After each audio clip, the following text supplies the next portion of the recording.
The blood of John Lewis and so many other brave and righteous souls that was spilled in Selma on this Sunday in 1965 sanctified a noble struggle. And when the country saw those images that night, America was forced to confront the denial of democracy, the fierce urgency of justice. Congress passed the Voting Rights Act a few months later, and President Johnson signed it into law.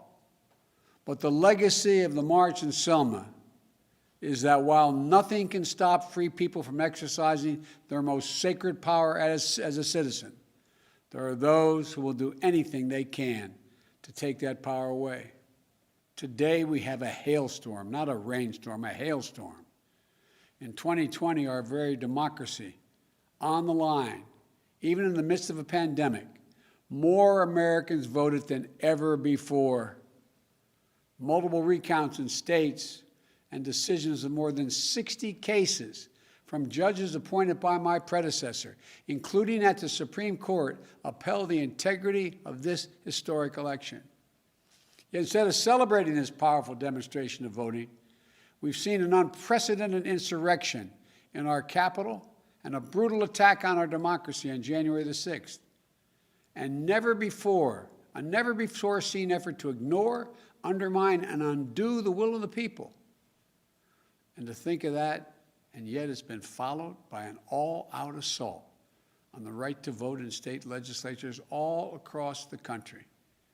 You know, during the current legislative sessions, elected officials in 43 states have already introduced over 250 bills to make it harder for Americans to vote.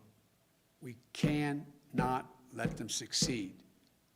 Last week, the House of Representatives passed H.R. 1, the For the People Act of 2021.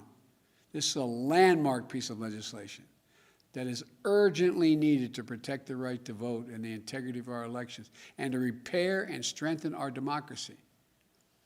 I hope the Senate does its work so I can sign it into law.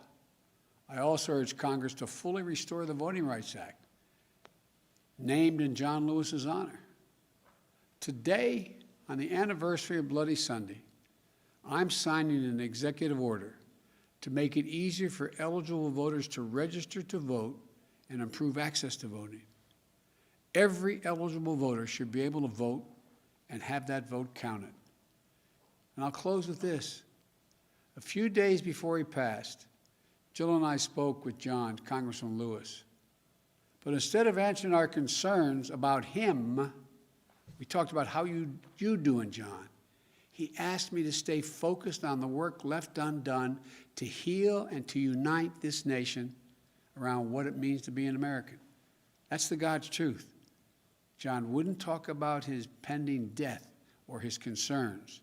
He said, we've just got to get this done. That we're all created equal. We all deserve to be treated equally. On this day of reflection, please, let's stay focused on the work ahead.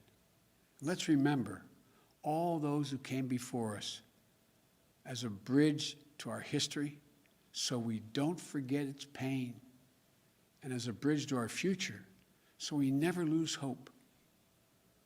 May God bless their memory. May God bless you all, and may God protect our forces.